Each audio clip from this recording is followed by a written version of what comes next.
this video, I'm speaking to you about why most women find this attractive when you practice this. Most women find authenticity attractive when you practice. Because the bottom line, when it comes down to it, is that you have to be your true self. The bottom line, all these hurdles that some women make you go through, all these different messages you're asking on Google, if she does this, what does this mean? If she does this, what does this mean? At the end of the day, bro, all of that is BS. And I had to learn this the hard way. A lot of us had to learn this the hard way, because when you think you're doing something that you should be doing, but entirely it really didn't turn out that way, it's not really what you're supposed to be doing, then you start to realize that maybe there should have been a different approach. And this is what tends to happen to men who find their true self. When you finally become authentic, meaning you're doing things that you value. When you do things that you value, you can becoming more indifferent about external circumstances. And because you're becoming more indifferent behind external circumstances, then a lot of the things that she may do to you, it doesn't bother you as much. And this is what you just have to realize. So the bottom line is, as a man, the best thing for you to do is be on your purpose. Why do I stress this so much? And the reason why this is so important is because a lot of the things externally that happen to you, if you're doing things that you're called to do, then you're not going to be so put off and turned off.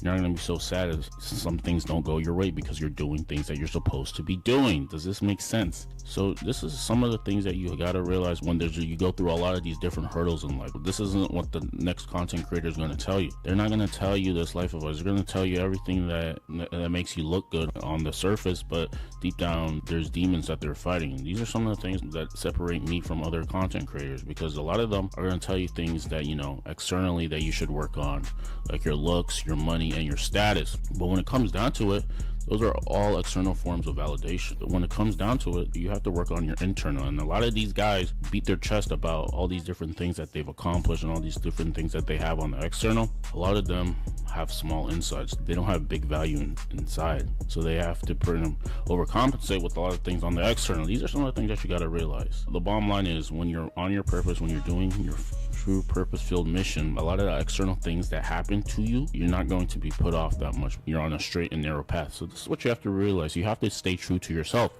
You have to continuously put yourself in environments and situations that you value, because if you're in a different external environment, if you're in a place that you don't value as much, you're not going to be your true authentic self. Because you're not going to be true your authentic self, people aren't going to get 100% of you. And because you're not going to get they're not going to get 100% of you, they're going to make false assertions of who you really are. This is what you have to realize. So you have to put yourself in places that you value. An example is putting myself in a place that I value. Like behind this camera, this is a place where I would consider myself where I value, because it's me telling you some experiences that I've gone through, and now it's resonating with some of you on a deep level, because you may experience similar things. So this is a place, this is just an example. So like I said, so all the things that you don't value, like maybe the nightclubs, maybe it's just fooling around, doing things that you're not so happy with, like drinking, hanging out with friends at places that makes you look like just another person. If you're continuously doing this, you're not actually developing your authentic self. You're actually doing a disservice to humanity, because if you're not your truly 100% authentic self, then you're not exerting the value that you have. So this also relates back to dating too, because if you're dating someone, you have to endorse her. There has to be some resonance between you and her. You shouldn't just be doing things just because you're trying to get a nut, or you're just doing it because you're lonely. These are some of the things that you have to realize. All of these things are very important. You have to put yourself in situations and circumstances that you value, and because you value them, you can be your authentic self. And because you can be your authentic self, everybody, you can give back to humanity. You can really do diligence and serve the masses on the highest level possible. So when you become authentic, when you become indifferent, she's going to be more attracted to you, because you have this very carefree attitude. All the things that hurdles that you have to jump through, all of that is inexcusable. All of that it's not true for a woman who truly likes you. These are some of the things that you got to realize. So like I said, there's a admirer and admiree.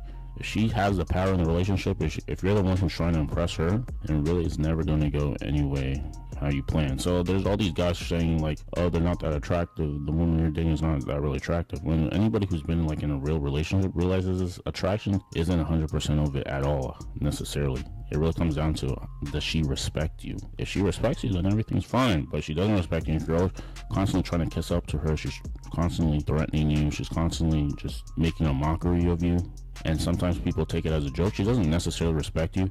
She may just be using you for your resources. So these are some of the things that you have to realize. Now, if you want to become a respectable man, because respect comes from doing the good habits, and respect comes from building a physique that you're proud of. This is the first level of respect, because if you walk into a room and you know you're proud of how you look, you're going to automatically get subconscious respect from people. And now you can assert yourself in any way you choose because you have the power. So this is presence is very important. Like if you look like you just a shell of yourself, you don't have that masculine physique, you don't have that deep masculine base to your voice, you're not going to command as much respect as you need to command. So I help guys with that, overcoming bad habits like fapping and helping them create a great physique for themselves so they can get respect from outside and inside. I specialize in that. So what I did for you, I put a 3-part video training series on how you can get the best physique and overcome addictions like fapping. Free 3-part video training series that will be sent to your email. All you have to do is click on the link in the description down below to check that below, and we will see you in the next one.